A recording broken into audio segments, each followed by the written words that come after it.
kotambola goma na biso yango oyo monguna botori yango te atako makelele bokoyoka mosika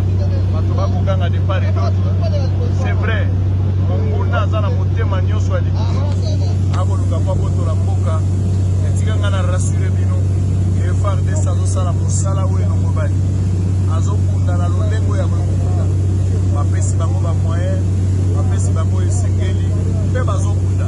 eloko biso tokoki kosala kopesa bango maboko simbisi la main d'association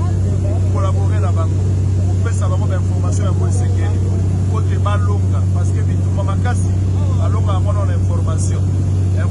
mpo moto na moto akoma lokola moto aza informateur ya armée komemela bango masolo soki ozwi information kote mongula alonga te koma yango sous contrôle FARDC azali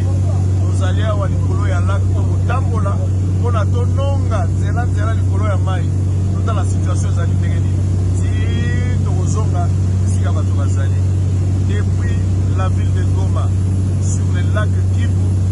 au Solo Télévision sango mokoti temo ile ye moko azali te mpe eza radio te